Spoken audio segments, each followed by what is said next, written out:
forecast tomorrow, it's going to stay sunny and gets even warmer. We're going all the way back into the mid 70s. 80s will be here by Wednesday. It's going to be dry over the next few days, but we will be tracking rain again by Thursday. I'll have all the details coming up. Right now on News Channel 6 at 10, a local nonprofit helping women in need. How you can help the organization reach its goals. As your News at 10 starts now. Live from Television Park, this is WJBF News Channel 6 at 10 on MeTV. Good evening, everybody. I'm Brad Means. Thanks for joining us. As coverage you can count on begins with a nonprofit focusing on women who may feel stuck in the cycle of abuse. Tonight, the woman who started this agency tells us why it is so important to her. Isabella Moody has the story. The founder of the Colin James Barth Outreach named the organization for her late husband. He died from pancreatic cancer about 15 years ago. Julie Barth says she eventually remarried and found herself in a situation of emotional abuse. She says she wanted to create this nonprofit to support and be there for women who are going through the same thing. Our charity is focused on providing legal services for women who are going through divorce situations, for emotional, economic, financial abuse, because there's so many different legalities related to it. You're trying to protect your children when you're losing pretty much everything, and right out the gate, you're talking about like $20,000 just to represent yourself. Clients come to the outreach through referrals from counselors or legal teams.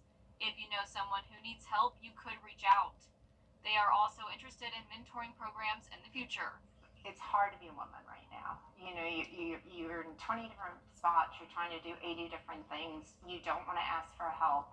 But if we don't stand up for ourselves and start doing things to take back the power, you know, we work so hard for everybody else. Tatum, a self-taught artist and Barth's daughter, creates artwork, and a percentage from the sales goes directly to the foundation. Originally, I was like, we'll pay mortgages, we'll pay for childcare, and hopefully that's our future. For right now, if I just feel like if we could take that one burden off of women who are in these, you know, horrible situations, they don't know where the next dollar is coming from, they're worried about their children. If we can just make them feel supported. They will be holding fundraisers in the next few months. For more information on when they are announced or details on Tatum's art, you can find that on WJBF.com. In Aiken, Isabella Moody, WJBF News Channel 6.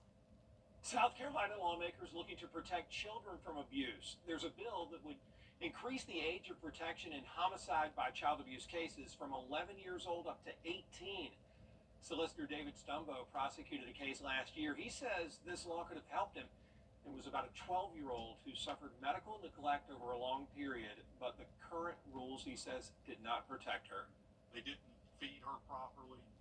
There were some injuries, but they were milder injuries that we couldn't prove a malice case. So essentially, senators, we need 405 to protect victims like Ashanta Glenn. And the same bill passed in the Senate unanimously last session, but then it stalled in the House. A Richmond County deputy involved in a shooting has been cleared of any wrongdoing. This happened March 13th, last Thursday. Deputy David Hopkins responded to a domestic situation on Primrose Drive in Augusta. The sheriff's office says the suspect, Brandon Hill, raised a gun in the air after being told to show his hands. And then he pointed the gun at Deputy Hopkins. Hopkins shot him in the chest. At last check, Hill was in the hospital in critical condition. After an independent review by the Columbia County Sheriff's Office, they ruled Deputy Hill was justified in his use of force. He did act within department policy. The Richmond County Sheriff's Office says it's going to release the video of the incident tomorrow.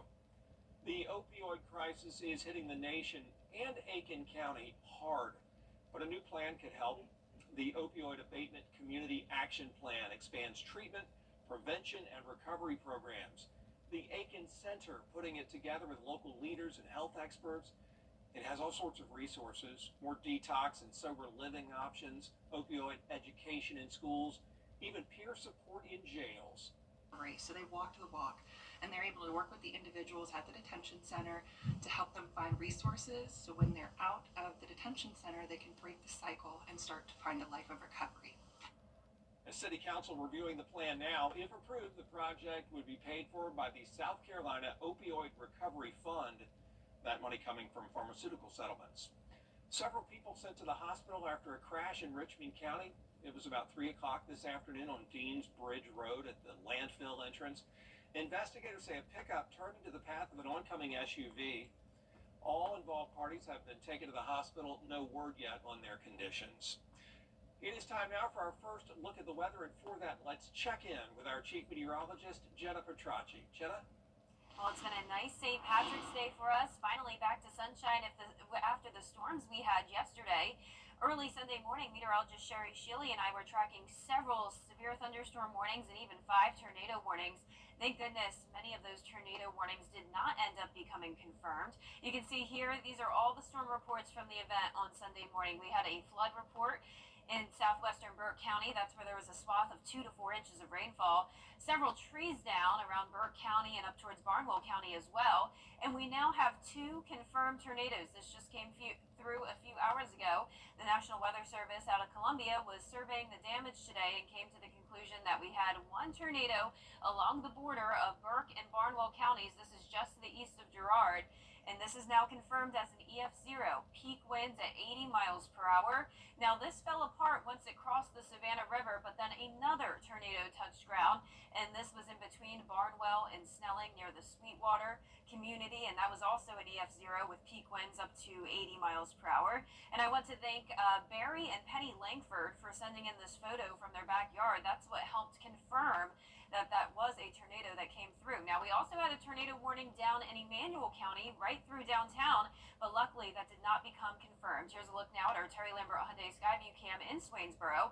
Now that the front has passed, we have this northwest wind coming in around 5 to 10 miles per hour. That's making it much cooler outside tonight. Temperatures are currently in the mid-50s, but later on tonight we'll be dropping down into the mid-30s, and we could have some patchy frost. I'll have more details coming up. Back to you, Brad. All right, Jenna, thanks. Augusta now has a roadmap for the future of a big piece of property downtown. City leaders having big hopes for the old law enforcement. A cold Tuesday morning down to the mid-30s, but how long will it last? Details when we return. Saving money is now. Now, your most accurate forecast with WJBF Live Viper 6. Welcome back. Well, just a few minutes ago, I was talking about those tornadoes that touched down, and we actually had one warning that started at Augusta Regional Airport. That's where some weak rotation was picked up on radar. Thank goodness that did not actually happen. So the tornado was confirmed on radar, but not actually confirmed in real life. So luckily, there was no damage here. All across Richmond County and Aiken County, things were good. And here's a look now at our Terry Lambert Hyundai Skyview cam from the airport. Winds are lighter than they were earlier, only up to 6 miles per hour out of the northwest. 56 degrees, dew point of 29. And around the CSRA, we're all in those low to mid 50s, but Sylvania now down to 49 degrees. Clear skies for everyone this evening, and as we zoom out here, you can see high pressure is back in control, and that will keep us dry and sunny over the next couple of days. It's also going to drop our temperatures tonight down to the middle 30s. Remember to protect those sensitive plants. I know it's hard to believe that it could be this cold since it's almost the first day of spring, but you know the drill here in the CSRA. The temperatures always go up and down this time of the year, and you can see the temperatures are going up by tomorrow afternoon. So even though we're starting out just above freezing, we're going into those mid-70s in the afternoon, and spring is now just 3 days away, and it will be feeling spring-like tomorrow for sure. But we will have another cool down right around the corner. So those low temperatures are on the rise up to 50 Thursday morning. Then we have a cold front come through again, and that will drop us down to 34 for Friday morning. Now, we've been talking about the 12 seasons of the CSRA lately as those temperatures have been fluctuating a lot. But now we are in the pollen phase, which also always comes right before the start of actual spring. So the allergy forecast, not looking great. I know a lot of us are suffering from it. High levels do continue, unfortunately, throughout the rest of the week with not much rain to help wash it away. High pressure center over the area as we go into our Tuesday and Wednesday. Then by Wednesday night, you can see cloud cover approaching the area. We'll have a south wind ahead of that front, and that will really help to warm us up all the way to 80 degrees on Wednesday afternoon. And then here's Thursday at 6 a.m. Showers starting to move into our northwest counties, but don't be alarmed. This front is nothing like the front we had over the weekend. This is just going to bring us some light rain throughout the morning. It's pretty much going to be done by the lunch hour, and this rain really won't amount to much. It's possible we could have some brief heavy downpours, but those rainfall totals not looking too high, so that's really not going to help out with our drought too much, unfortunately. family. Now tonight, once again, we will be chilly, around 35 degrees in some spots. Highs tomorrow up to 75 degrees. So even though it's below average tonight, we're above average tomorrow afternoon. 80 on Wednesday, down to 67 Thursday and Friday, and then a perfect weekend, sunny and around 75 degrees. And I'm glad it was a nice St. Patrick's Day today. Yeah, today was good, and so the weather can make or break this holiday. A lot of outdoor activities. So the question is there anything normal, anything typical over the years for St. Patty's? It seems like it's always changing. When we can see here, meteorologist Miller Hyatt has a closer look at how the weather has changed over the last several St. Patrick's Days. Hey everyone, I'm meteorologist Miller Hyde here. Happy St. Patrick's Day. And on this day, as you know, everything has to be green, whether or not you're wearing a parka or a swimsuit. And most likely here in our area, you're more likely to wear a swimsuit. So looking at our high temperature on average, it's 69.3 degrees. Our warmest St. Patty's Day was 90 degrees, set back in 1945. So you could fry an egg on a shamrock with that kind of temperature. Coldest St. Patty's Day, 42 degrees, set back in 1892, and most recently 2005. So our pot of gold was probably almost frozen over with that chill. 98% of years have had a high of at least 50 degrees. On average, precip not too much, less than a tenth of an inch, and it was a soggy holiday back in 1920 with almost 2 inches of rain. Measurable precip has fallen on 32% of years, and yes, there has been snow on St. Patrick's Day back in 1936, but it was only a trace of snow. I'll have more details on St. Patrick's Day climate facts on my weather blog Beyond the Forecast on WJBF.com. The death of a loved one can be A big week ahead as the Junior Invitational comes to Sage Valley. We'll hear from Lakeside golfer and Georgia commit Hamilton Coleman on what it's like to play in this year's field. Well, guys, another tub to shower conversion completed. Y'all, what are we going to do with all these old tubs? I have an idea.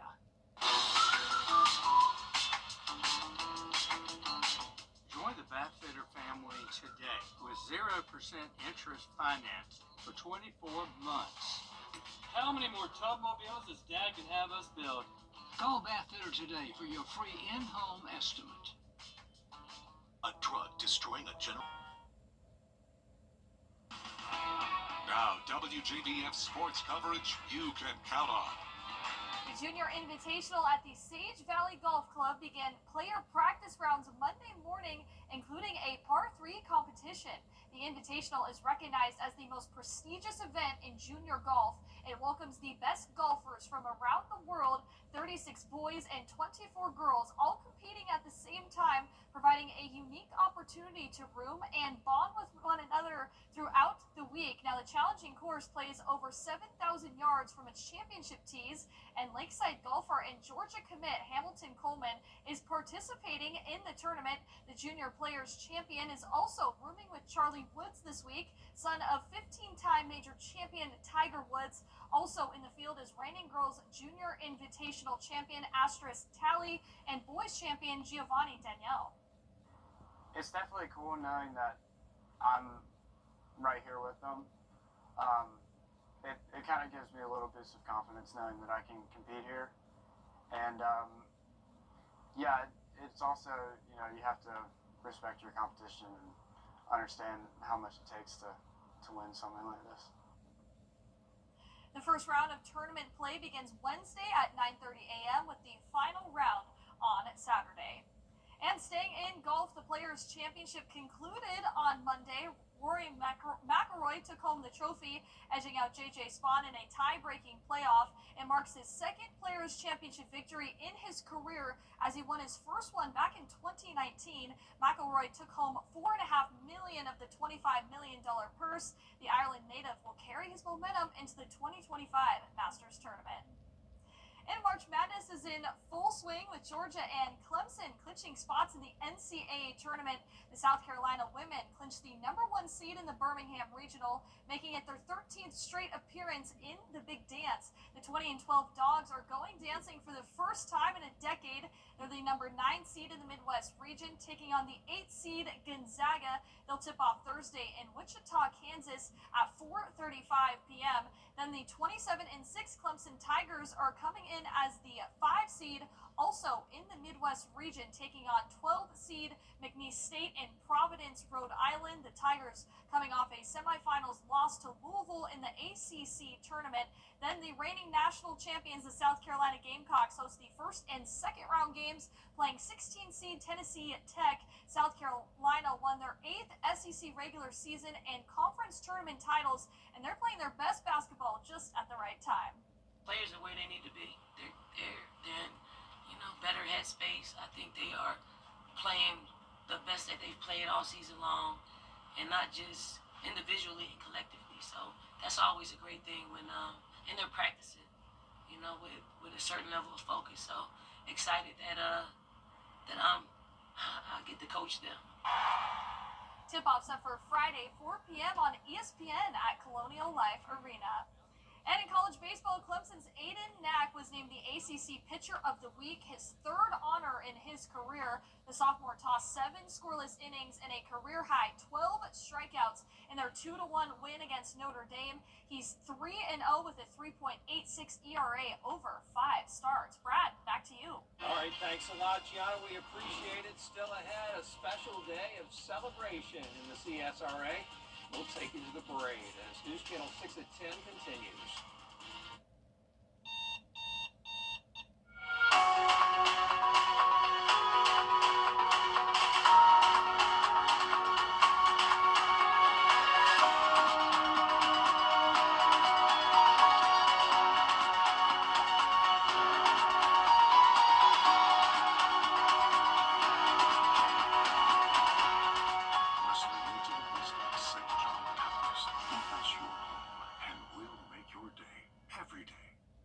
WJBF. And last but not least, here we are on the luckiest day of the year for so many people in Augusta. The city celebrated the holiday with a parade and festivities on Broad Street. Bria Smith was there.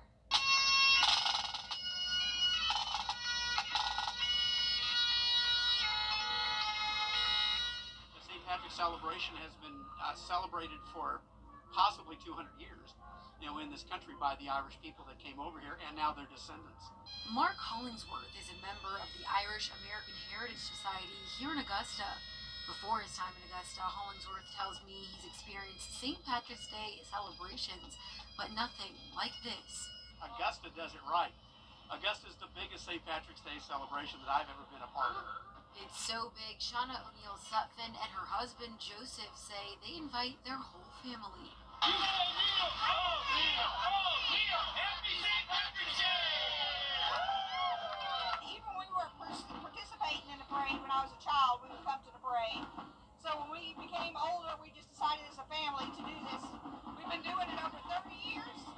We love the parade. We love coming down here and just celebrating our family. While festivities will continue into the night Monday, it's the reason that those of Irish heritage celebrate that keeps them going. It's our family heritage. My mother's side of the family, they were all from Ireland, and they came to the United States for a better life. So we're trying to celebrate them and what they did to make our lives better. So does this day really bring the most luck for some? Yeah, it might be the luckiest day of the year. We'll see what the rest of the day holds for us. Poteet family, good people. Good to see them celebrating today. Yeah, and I love that they had good weather. I mean, it was a little chilly today for this time of the year, but can't complain. It was nice and sunny, and it will stay sunny on Tuesday and Wednesday, but warming up a lot, all the way to 75 tomorrow after that chilly morning. Then up to 80 on Wednesday. Our low temperatures are going to rise to 50 going into Thursday. Another cold front will bring us a few showers. Then we're close to the freezing mark on Friday, so we're not done with the cold yet, despite the first day of spring, and then a nice, warm, and sunny weekend. All right, Jenna, thanks. Gianna, thanks to you, and thank you all for watching. We're back for News Channel 6 at 11. So Good Heroes is next here on BTV. Have a great night.